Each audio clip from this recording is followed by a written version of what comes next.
Good morning students. मैं Munna sir, आप लोगों का इस क्लास में स्वागत है। हम लोग पहले इलेक्ट्रोस्टैटिक फोर्स, जिसे इलेक्ट्रिक फोर्स भी कहा जाता है, उसके बारे में पढ़ चुके हैं। उसके प्रॉपर्टीज, गुण क्या क्या होते हैं, उसके बारे में पढ़ चुके हैं। Electrostatic force, electric force 2 point charge के बीच चार्ज पर किस प्रकार डिपेंड करता है, उनके बीच के डिस्टेंस, दूरी पर किस प्रकार डिपेंड करता है, ये हम लोग देख चुके हैं। आज हम लोग इलेक्ट्रिक फोर्स के लिए सिंबल जो यूज करते हैं वह सिंबल के बारे में पढ़ेंगे। इलेक्ट्रिक फोर्स के मैग्नीट्यूड के लिए किस सिंबल का यूज किया जाएगा उसके बारे में पढ़ेंगे। इलेक्ट्रिक फोर्स के डायरेक्शन को दिखलाने के लिए किस सिंबल का यूज किया जाता है, कैसे यूज किया जाता है, इसके बारे में पढ़ेंगे। साथ ही साथ अगर 2 पॉइंट चार्ज हो, उसके बीच की जो दूरी होती है, डिस्टेंस होता है, उसके लिए जो सिंबल यूज होता है वह सिंबल वेक्टर फॉर्म में भी आता है और स्केलर फॉर्म में भी आता है। तो उस सिंबल के बारे में भी डिस्कस करेंगे। तो कहने का मतलब है आज का क्लास, आज का टॉपिक सिंबल और उसके मीनिंग, उसके अर्थ के पर आधारित है। आज का क्लास सिंबल और उसके मीनिंग अर्थात अर्थ पर आधारित है। तो हम लोग यहाँ जो बात करेंगे 2 पॉइंट चार्ज के लिए, 2 पॉइंट चार्ज के लिए हो सकता है एक चार्ज Q1 दूसरा Q2 हो सकता है एक Q3 दूसरा Q4 हो सकता है एक Q5 एक दूसरा क्या हो Q6 हो। तो इस तरह के हम लोग 2 पॉइंट चार्ज के लिए हम लोग संकेत सिंबल का यूज करेंगे। तो इसके लिए हम लोग ले रहे हैं 2 पॉइंट चार्ज Q1 और Q2। क्या ले रहे हैं? Q1 और Q2। तो मान लेते हैं ये चार्ज क्या है हमारा Q1 है और ये चार्ज क्या है Q2 है। ये प्लस Q1 है और ये प्लस Q2 है। तो प्लस नहीं लेकर के माइनस लेते हैं, थोड़ा समझने में हो सकता है सुविधा हो। तो प्लस Q1 और माइनस Q2 है। तो यहाँ पर 2 चीज बहुत ही समझने वाला है। कौन बल लगाता है, किस पर बल लगता है, कौन फोर्स लगाता है, किस पर फोर्स लगता है। फोर्स के बारे में पता होगा, धक्का या खिंचाव होता है, पुश या पुल होता है। तो इसको समझने के लिए एक एग्जाम्पल पर देखते हैं, एक एग्जाम्पल देखते हैं। इसे समझने के लिए हम लोग एक एग्जाम्पल देखते हैं। मान लो कि यह एक बक्सा है। क्या है? बक्सा है। बक्सा में पहिया लगा हुआ है और कोई व्यक्ति इसे अपनी ओर खींच रहा है, रस्सी बांध करके अपनी ओर खींच रहा है। तो ये बक्सा है, तो बक्सा के लिए B ले लेते हैं। यह आदमी है तो इसके लिए M ले लिए। तो अब देखो कौन खींच रहा है जी? तो यह व्यक्ति खींच रहा है, मेन खींच रहा है। खींचने वाला कौन हो गया? मेन। तो जो खींचता है वही बल लगाता है, जो धक्का देता है वही बल लगाता है। बात समझे? Q1 किसे खींचेगा? माइनस Q2 को। कौन खींचेगा? Q1। किसको? माइनस Q2 को। तो Q1 खींच रहा है, इसका मतलब इस पर बल, इस पर फोर्स कौन लगा रहा है? Q1। समझ में आया? तो जो खींचेगा या जो धक्का देगा वह बल लगाता है। तो यहाँ पर इस पर कौन बल लगाएगा? प्लस Q1, क्योंकि यह इसको क्या कर रहा है? अपनी ओर खींच रहा है। तो यहाँ पर यह व्यक्ति, यह मनुष्य इसे अपनी ओर खींच रहा है। तो खींचने वाला कौन है? मेन। तो जो खींचता है या धक्का देता है वो बल लगाता है। और किसे खींच रहा है? बॉक्स को, बक्से को। तो इस पर बल लग रहा है। तो इस बल को अगर हम लोग संकेत देना चाहें तो बल किस पर लग रहा है? बॉक्स पर। किसके द्वारा? इस व्यक्ति के द्वारा, इस मेन के द्वारा। तो इस बल का, इस फोर्स का संकेत क्या होगा? तो फोर्स के लिए क्या होता है? F। ये तो होगा ही। फोर्स किस पर लग रहा है? बॉक्स पर, तो उसके लिए क्या लेंगे? B। तो फोर्स ऑन बॉक्स क्या गया? B by man. तो यहां पर FBM क्या हो गया? FBM क्या हो गया जी? यहां से force on box, force on box by man. ध्यान दोगे, फोर्स ऑन बॉक्स, तो बॉक्स क्या है? B, मेन क्या है? M, तो force on B by M। तो यहां Q1 खींच रहा है किसे? Q2 को। तो Q2 पर फोर्स किस दिशा में लगेगा? इस दिशा में। ये किस पर फोर्स लग रहा है? Q2 पर। कौन खींच रहा है? Q1। किसे खींच रहा है? Q2 को। यहां खींच रहा है किसको? बॉक्स को। तो बल किस पर लग रहा है? बॉक्स पर। किसे खींच रहा है? Q2 को। तो फोर्स किस पर लग रहा है? Q2 पर। किस पर लग रहा है? Q2 पर। तो इसका सिंबल क्या होगा? Force on Q2 by Q1। तो ये क्या होगा? 1। तो force on Q2 by Q1 का संकेत क्या हो गया? Vector F21। Vector F force 2, तो force on Q2 by Q1। Force on B box by M man. समझ गए होगे? माइनस Q2 Q1 को अपनी ओर खींचेगा। जिसे खींच रहा है, जिसे खींचा जा रहा है उस पर बल लग रहा है। तो यहाँ बक्सा को खींचा जा रहा है, बक्सा पर बल लग रहा है। माइनस Q2 किसे खींच रहा है? Q1 को। तो Q1 पर बल लग रहा है, तो फोर्स किस पर होगा जी? Q1 पर। फोर्स ऑन Q1 कौन लगा रहा है? Q2। तो इसका संकेत, इसका सिंबल क्या होगा? Force on Q1 by Q2। तो समझ में आ गया होगा। जो धक्का देता है, जो खींचता है, वो बल लगाता है, वो फोर्स लगाता है। जिसे धक्का दिया जाता है, जिसे खींचा जाता है, उस पर बल लगाया जाता है। तो ये समझ में आ गया होगा एग्जाम्पल से। तो देखते हैं सिंबल। यहाँ लिखा हुआ है वेक्टर F12। इसका मीनिंग क्या होता है? इलेक्ट्रोस्टैटिक फोर्स या electric force on Q1 by Q2। तो वेक्टर F12 1 आया है, तो ये क्या हो गया? इलेक्ट्रिक फोर्स 1 किस पर? Q1 पर। किसके द्वारा? Q2 के द्वारा। तो electric force on Q1 by Q2। इसका मीनिंग क्या होगा जी? Electrostatic force, electrostatic force on Q2 by Q1। तो इलेक्ट्रोस्टैटिक फोर्स लग रहा है किस पर? Q2 पर। किसके द्वारा? तो इसका मीनिंग क्या हो गया? Electrostatic force on Q2 by Q1। जब Q2 पर Q1 के द्वारा इलेक्ट्रिक फोर्स लग रहा हो, तो उसका सिंबल, उसका संकेत क्या होगा? Vector F21। अगर Q3 पर Q4 के द्वारा फोर्स लगाया जा रहा हो, तो सिंबल क्या होगा? Vector F34। ये हो जाएगा electric force, electric force on Q3 by Q4।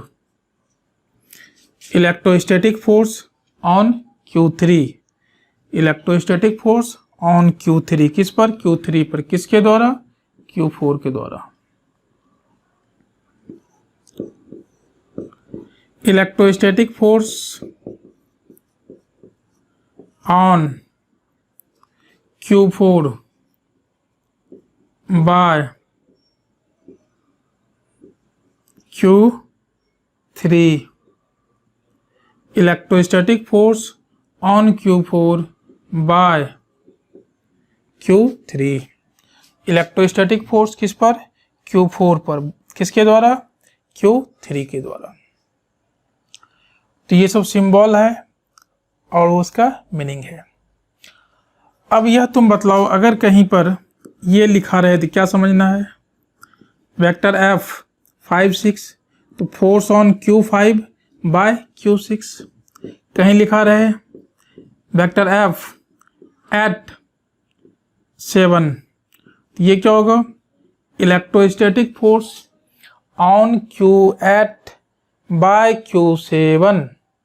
समझ में आ गया होगा। तो सिंबल का मीनिंग क्या होता है? अब देखोगे यहाँ -Q2 खींचा जाएगा, -Q2 खींचा जाएगा किसके द्वारा? +Q1 के द्वारा। तो यह खींचा जा रहा है, इस पर बल लग रहा है, इस पर फोर्स लग रहा है। तो फोर्स किस पर हो जाएगा? Q2 पर। किसके द्वारा? Q1 के द्वारा। Force on Q2 by Q1। अब देखो यहाँ पर ये फोर्स लग रहा है किस पर? Q1 पर। किसके द्वारा? Q2 के द्वारा।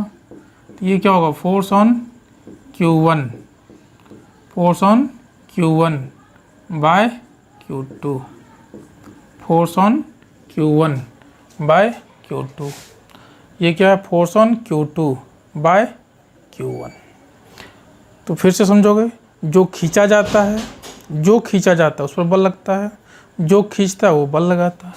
यह खींचा जा रहा है, इस पर फोर्स लगेगा, तो Q2 पर फोर्स लग रहा है। कौन खींचने वाला है? Q1। Force on Q2 by Q1। दूसरा एग्जांपल देखते हैं हम लोग। ये है +Q3, ये है +Q4, Q4। तो +Q3 +Q4, ये क्या करेगा? इसको धक्का देगा, पुश करेगा। तो धक्का किसे दिया जा रहा है? Q4 को। तो जिसे धक्का दिया जा रहा है उस पर फोर्स लग रहा है। तो फोर्स किस पर लग रहा है? Q4 पर। कौन लगा रहा है? Q3। यह से इसको, चूँकि यह पॉजिटिव चार्ज है, यह भी पॉजिटिव चार्ज है, तो Q4 Q3 को धक्का देगा अपने से दूर की दिशा में। तो अब बतलाओ, जिसे धक्का दिया जाता है, जैसे तुम बस को धक्का दे रहे हो तो बस पर बल लग रहा है, या किसे धक्का दे रहा है? Q3 को। तो Q3 पर बल लग रहा है, फोर्स लग रहा है। कौन दे रहा है? Q4। तो force on Q3 by Q4। समझ में आ गया होगा। कोई दिक्कत है? चलिए एक एग्जाम्पल और देखते हैं। अब एग्जाम्पल देखते हैं। यहाँ चार्ज है QB। QB का मतलब हो गया यह पॉइंट B होगा और उस पर जो चार्ज है उसका नाम दे दिया गया QB।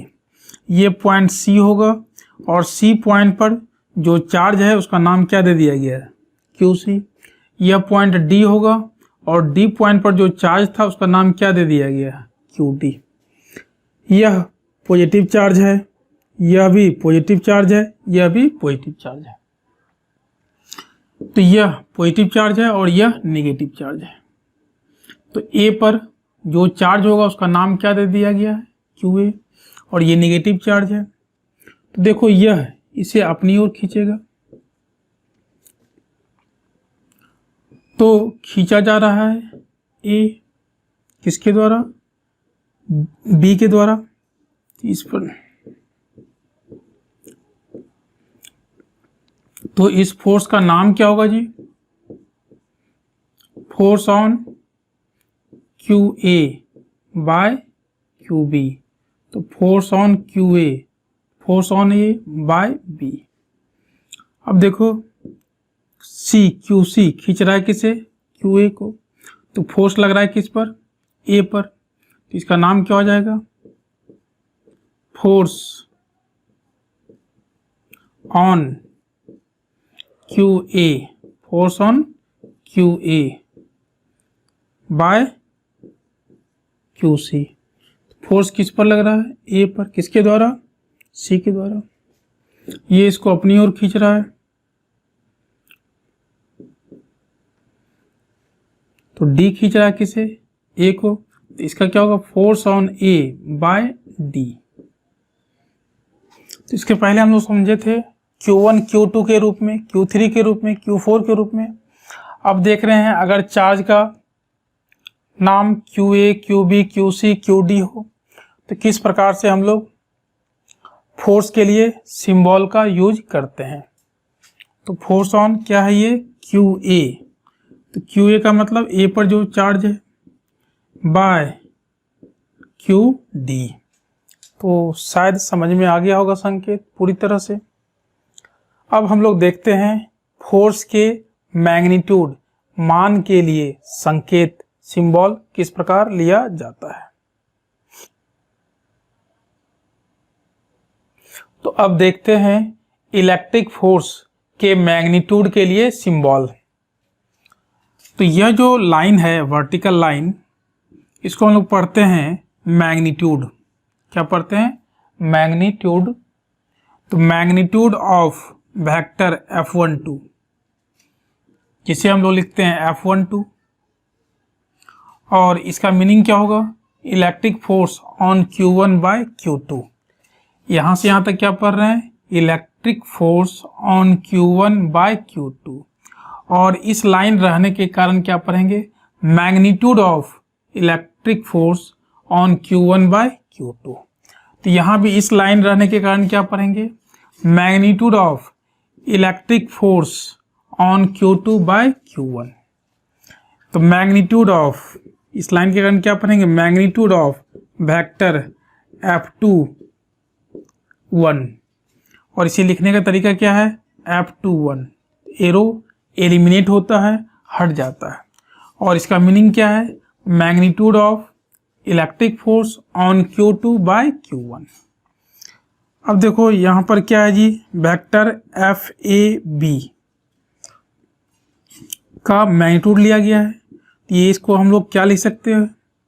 FAB। और इसका मीनिंग क्या होगा? Electric force on QA। तो QA पर फोर्स लग रहा है, किसके द्वारा? QB के द्वारा। और उस फोर्स का क्या लिया गया है? मैग्नीट्यूड। तो magnitude of electric force on QA by QB। अब यहां देखा जाए FBA। तो electrostatic force on QB, electrostatic force on QB by QA, electrostatic force on QB by QA। तो यह मैग्नीट्यूड के लिए ये सब सिंबल आता है। तो यह समझ में आ गया होगा। अब हम लोग एग्जांपल देखते हैं। प्लस Q1 चार्ज है और यह माइनस Q2 चार्ज है। Plus Q1 minus Q2। मान लो प्लस Q1 माइनस Q2 को अपनी ओर खींचता है। कितने फोर्स से? 10 न्यूटन से। कितने से? 10 न्यूटन से। तो यह जो 10 न्यूटन है इसके लिए सिंबल क्या होगा? 10 न्यूटन के लिए सिंबल क्या होगा? तो यह 10 न्यूटन किस पर लग रहा है? Q2 पर। किसके द्वारा? Q1 के द्वारा। खींचने वाला बल लगाता है, कौन खींच रहा है? Q1 खींच रहा है। किसे? Q2 को। तो Q2 पर बल लग रहा है, तो इसका संकेत क्या होगा जी? Force on Q2 by Q1। क्या हो जाएगा ये?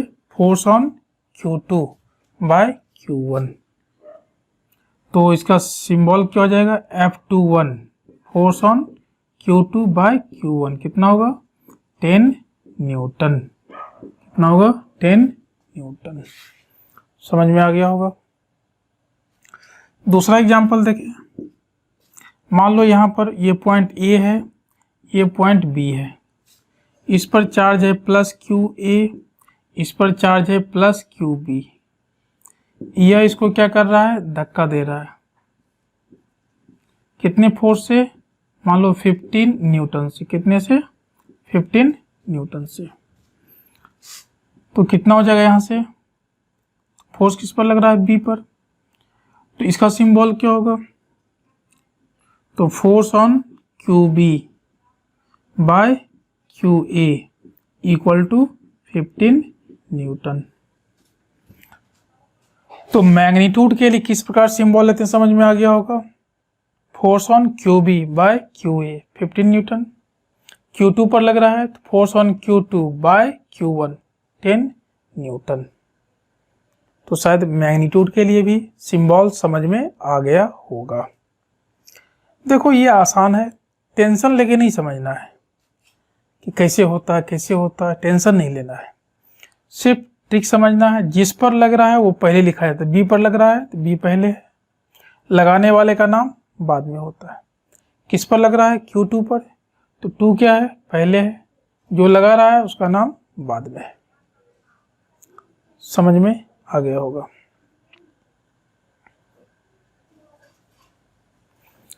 किसी किसी न्यूमेरिकल में, किसी प्रॉब्लम में सिंबल के लिए, इलेक्ट्रिक फोर्स के सिंबल के लिए हम लोग सिंगल सफिक्स या ऐसा कह सकते हो सिंगल डिजिट का यूज करते हैं। जैसे यहाँ पर मान लो यह चार्ज है +Q2, यह है +Q3 और यह है +Q4 और यहाँ चार्ज है -Q1,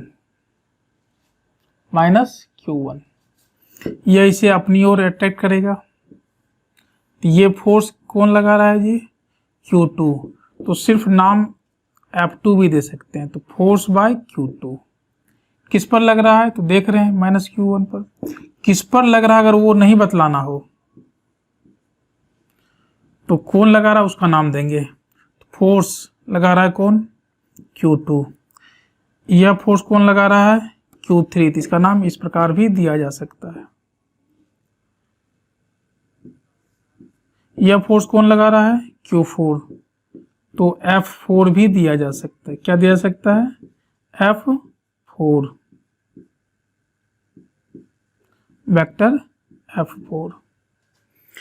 तो जो फोर्स लगा रहा है सिर्फ उसके आधार पर भी कभी कभी संकेत लिया जाता है।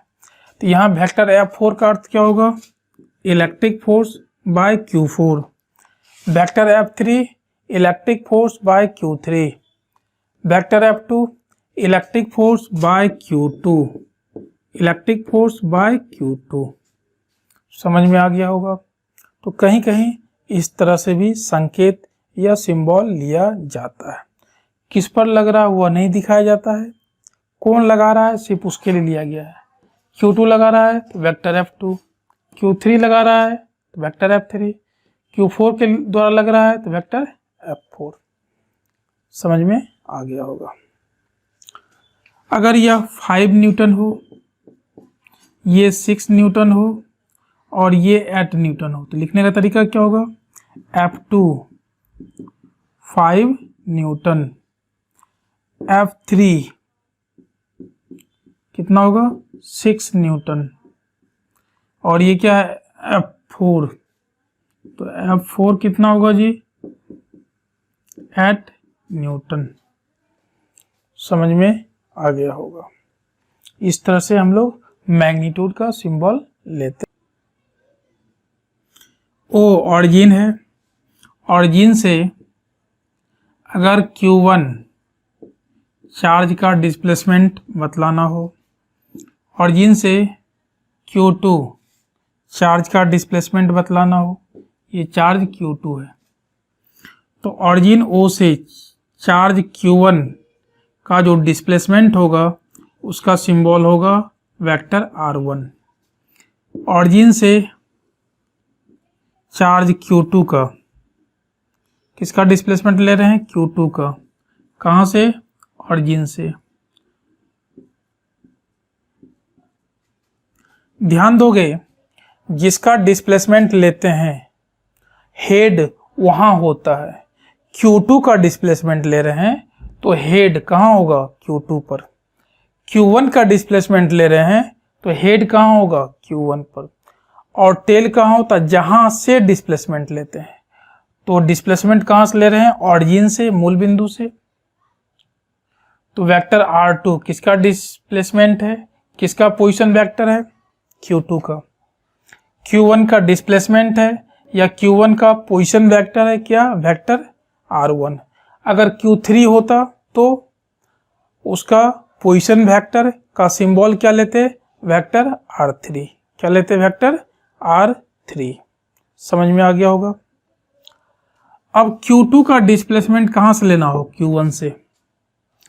Q2 का डिस्प्लेसमेंट लेना है Q1 से, तो जिसका डिस्प्लेसमेंट लेते हैं वहां पर हेड होता है।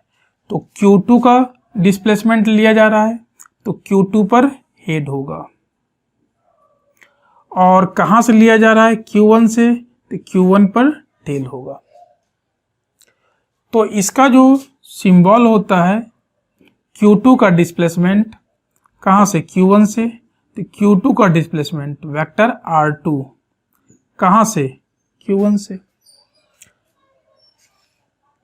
ध्यान रहे, जब किसी चार्ज का दूसरे चार्ज से डिस्प्लेसमेंट दिखलाते हैं तो लिखने का तरीका क्या होता है, जिसका डिस्प्लेसमेंट दिखलाया जा रहा है Q2 का डिस्प्लेसमेंट है तो 2 पहले होगा, कहां से डिस्प्लेसमेंट है, Q1 से, तो 1 बाद में आएगा।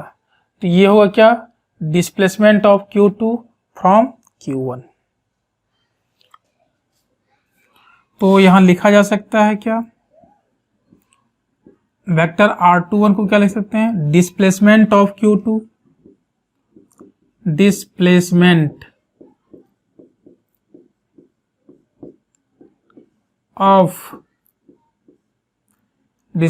Of Q2 from Q1, displacement of Q2 from Q1।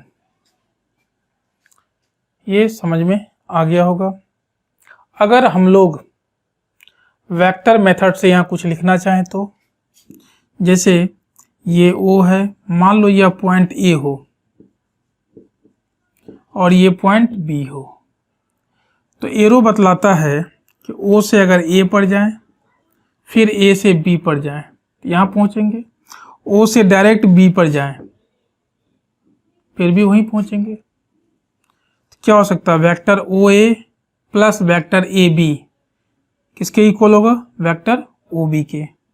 तो vector OA plus vector AB equal to vector OB, vector OB।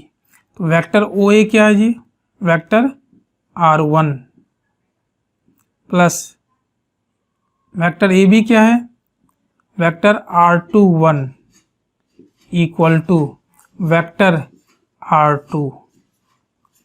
अगर हम लोग वेक्टर R21 निकालना चाहें तो वेक्टर R21 निकालना चाहें तो वेक्टर R21 क्या होगा, vector R2 minus vector R1।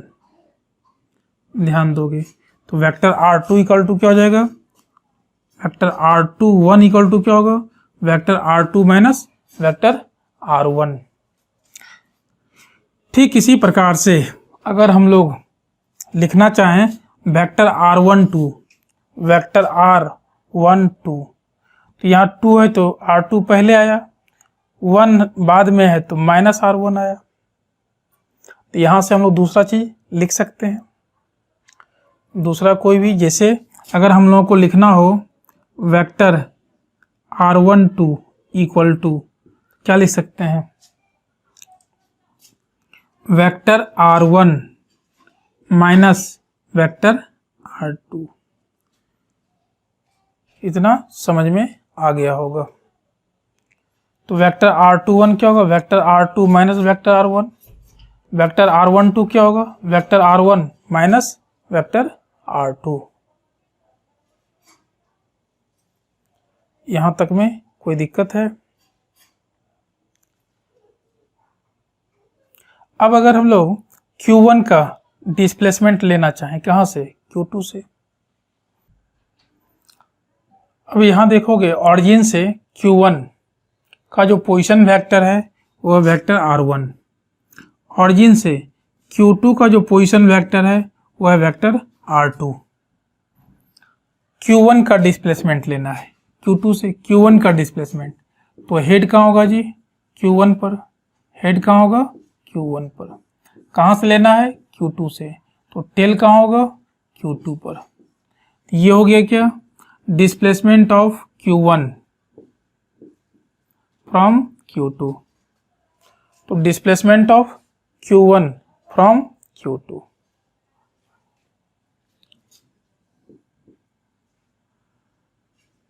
तो वेक्टर r12 को क्या लिख सकते हैं, displacement of q1 from q2, displacement of q1 from q2। समझ में आ गया होगा। यह सिंबल का मीनिंग है displacement of q1 from q2। Figure से देखोगे, अगर इस पॉइंट को A माना जाए, इस पॉइंट को B माना जाए और ये O है, तो यहाँ से यहाँ जाए, एरो इधर है, फिर यहाँ से यहाँ आए तो किसके इक्वल होगा, यहाँ से यहाँ पहुँच जाए। तो vector OB plus vector BA equal to vector OA। क्या लिख सकते हैं, vector OB plus vector BA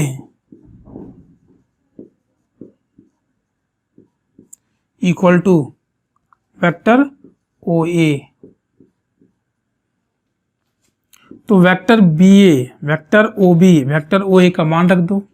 OB कितना है जी, vector R2 plus BA vector R12, vector OA vector R1। तो वेक्टर R12 कितना होगा, तो vector R1 minus vector R2। इसके पहले वाले एग्जाम्पल में देखे थे कि वेक्टर R12 रहने पर vector R1 minus vector R2 होगा, वेक्टर R21 रहेगा तो vector R2 minus vector R1 होगा। तो जो पहले होगा, जैसे 1 पहले तो यहाँ वेक्टर R1 होगा, बाद में 2 है तो माइनस R2 होगा। तो इसी तरह से अगर मान लो कहीं वेक्टर R4 5 है तो क्या होगा, vector R4 minus vector R5। समझ गए। कहीं वेक्टर 2 5 है तो वेक्टर R2 5, तो वेक्टर R2 माइनस क्या होगा, वेक्टर R5। और इसका मीनिंग क्या होगा जी, displacement of Q2 from Q5। इसका क्या होगा, displacement of Q4 from Q5। इतना समझ गए होगे। तो ये डिस्प्लेसमेंट का सिंबल था। अब देखोगे यहाँ Q1 और Q2 2 पॉइंट चार्ज है, 2 पॉइंट चार्ज है। इसका पोजीशन क्या है जी, 2 3 -5, और चार्ज Q2 का पोजीशन है 4 -7 8। तो Q1 का पोजीशन दिया गया, तो ये कहाँ से दिया गया होगा, ऑरिजिन से। कहाँ से, ऑरिजिन से, मूल बिंदु से। तो Q1 का जो डिस्प्लेसमेंट होता है कहाँ से, ऑरिजिन से, क्या लिखते हैं उसके लिए, वेक्टर R1। तो वेक्टर R1 कितना दिया हुआ होगा, 2 क्या होगा x, 3 क्या होगा y, और -5 क्या होगा z। तो क्या लिख सकते हैं, 2 i cap plus 3 j cap -5 k cap. और Q2 का पोजीशन दिया हुआ है, तो Q2 का जो पोजीशन वेक्टर होगा, डिस्प्लेसमेंट होगा कहाँ से, ऑरिजिन से, 4 आई प्लस -7j, या डायरेक्ट लिख सकते हैं -7j प्लस 8k। तो अगर हम लोगों को वेक्टर R21 निकालना है तो वेक्टर R21, इसका मतलब है कि हमें Q2 का डिस्प्लेसमेंट निकालना है, कहाँ से? Q1 से। तो वेक्टर R21 का फॉर्मूला क्या होता है? Vector R2 minus vector R1, vector R2 minus vector R1। तो वेक्टर R2 क्या होगा? वेक्टर R2, तो Q2 का पोजीशन वेक्टर क्या हो जाएगा? 4i cap minus 7j cap plus 8k cap minus vector R1 कितना हो जाएगा जी? 2i cap plus 3j cap minus 5k cap. अब इसे सॉल्व करें तो 4i cap minus 2i cap कितना हो जाएगा? 2i cap minus 7j cap minus 3j cap minus 10j cap, यहाँ प्लस 8k कैप होगा, यहाँ माइनस है, तो क्या होगा? प्लस 5k, 8k अब प्लस 5k 13k कैप। समझ में आ गया होगा? तो अब अगर इसका मैग्नीट्यूड निकालना चाहें तो यहाँ पर क्या करेंगे? इसका मैग्नीट्यूड ले लेंगे। अब क्या निकालना है यहाँ जी? वेक्टर R21 यहाँ निकालना है, इसका मैग्नीट्यूड। क्या निकालना है? मैग्नीट्यूड। तो मैग्नीट्यूड देखा जाए तो वेक्टर R21 का मैग्नीट्यूड कितना हो जाएगा? 2i cap minus 10j cap plus 13k cap.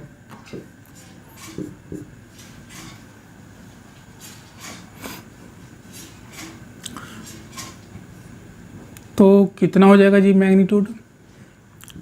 इसका फॉर्मूला क्या होता है? x component square plus y component square, x component square plus y component square plus z component square. तो सॉल्व कर देंगे, जो आएगा वही डिस्टेंस होगा Q2 का, कहाँ से? Q1 से। ये होगा 4 प्लस 100 प्लस 169, हो जाएगा 273। इसे सॉल्व कर देंगे तो ये आ जाएगा तुम्हारा 16 पॉइंट समथिंग।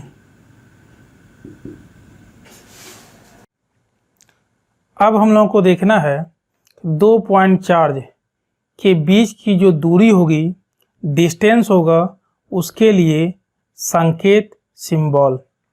तो सिंबल फॉर डिस्टेंस, दूरी के लिए संकेत between 2 point charges, 2 point charge के बीच। तो अगर चार्ज Q1 हो और यहाँ Q2 हो तो यहाँ पर जो डिस्टेंस आएगा, दूरी आएगा, तो उसे हम लोग कितने तरीके से कह सकते हैं? तुम यहाँ कह सकते हो Q1 की दूरी Q2 से, Q1 की दूरी Q2 से, Q2 की दूरी Q1 से, Q1 और Q2 के बीच की दूरी। तो अगर हम लोग लिखते हैं R12, ये क्या होगा? मैग्नीट्यूड होगा किसका जी? वेक्टर R12 का, और इसको कहते हैं distance of Q1 from Q2, ये Q1 की दूरी है, कहाँ से? Q2 से। तो यहाँ 1 आया पहले, तो 1 किसके लिए होगा? Q1 के लिए। यहाँ 1 आया है तो 1 किसके लिए होगा? Q1 के लिए। तो Q1 की दूरी होगी कहाँ से? Q2 से। यह संकेत होता है किसका? Distance of Q2 from Q1। संकेत में क्यों नहीं सोचना है कि क्यों होता है, ऐसा नहीं सोचना है। यह किसका होगा जी? मैग्नीट्यूड वेक्टर R21 का। और पहले 2 है तो 2 आया है Q2 के लिए, तो यह डिस्टेंस होगा, डिस्टेंस ऑफ Q2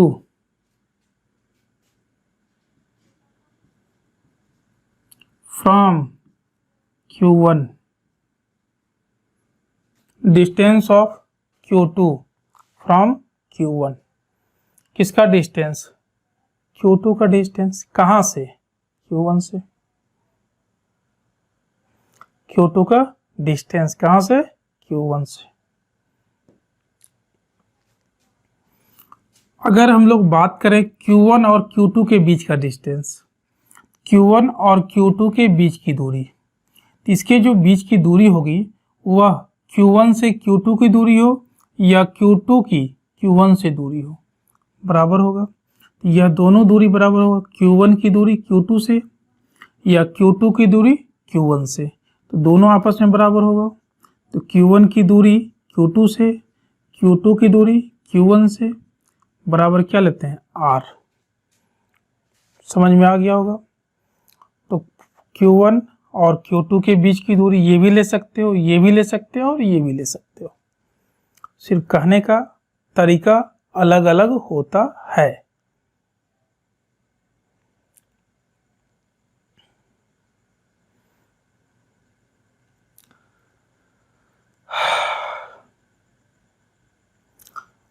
अगर थोड़ा सा और आगे देखें तो क्या हो सकता है? R12 को लिख सकते हैं वेक्टर R12 का मैग्नीट्यूड, इसको और लिख सकते हैं vector R1 minus vector R2, जो कुछ देर पहले हम लोग देखे थे। ठीक इसी प्रकार से R21 को क्या लिख सकते हैं? R21 vector R2 minus vector R1 equal to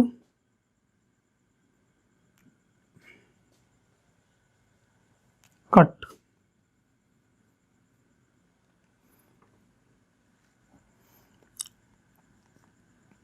R21 equal to क्या लिख सकते हैं? वेक्टर R21 का मैग्नीट्यूड। तो यह क्या होगा? Vector R2 minus vector R1, vector R2 minus vector R1 का मैग्नीट्यूड। समझ में आ गया होगा। तो इस तरह से लिखा जा सकता है।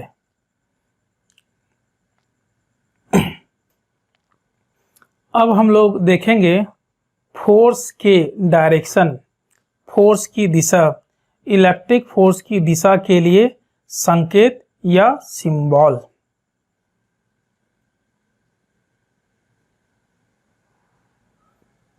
Symbol for direction of electric force.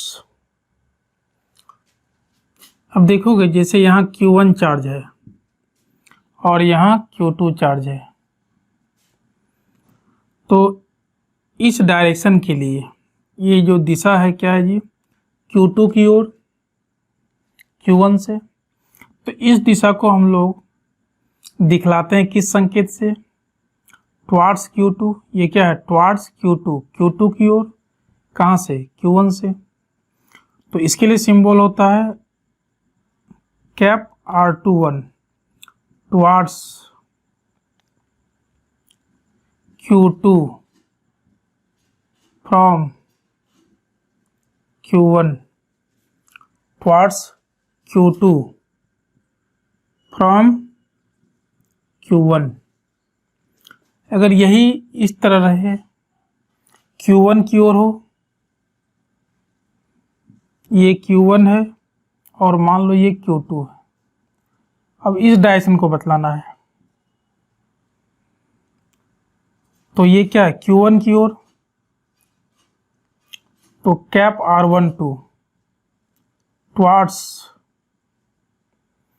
Q1 from Q2, towards Q1 जिधर है उसका नाम पहले आता है, Q1 की ओर है तो 1 पहले आएगा, तो टुवार्ड्स Q1 फ्रॉम Q2। तो यह सिंबल है, डायरेक्शन बतलाता है। समझ गए होगे? तो इस पर कुछ एग्जाम्पल देखते हैं।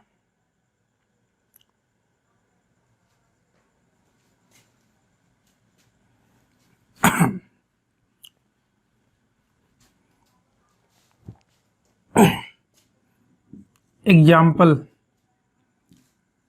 मान लो ये -Q1 चार्ज है, ये +Q2 चार्ज है और ये +Q3 चार्ज है।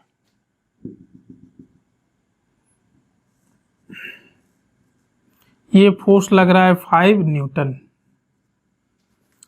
और इधर लग रहा है +Q3 इसको खींच रहा है, कितने से, 8 न्यूटन से।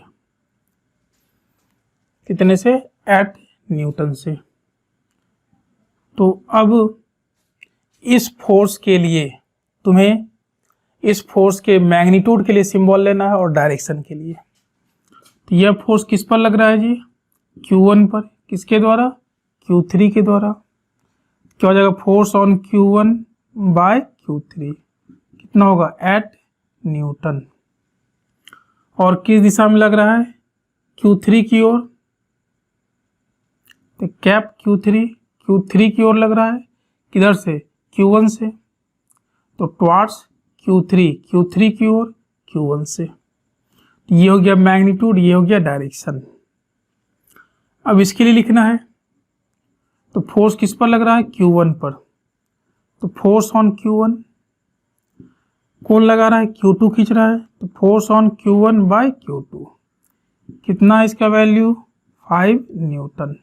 दिशा क्या है, किसकी ओर है, Q2 की ओर, तो कैप R2, तो Q2 की ओर किससे, Q1 से, तो 1। ये हो गया मैग्नीट्यूड, ये हो गया डायरेक्शन। समझ में आ गया होगा किस तरह से हम लोग मैग्नीट्यूड और डायरेक्शन दिखला सकते हैं और उसका संकेत कैसे लिखा जा सकता है।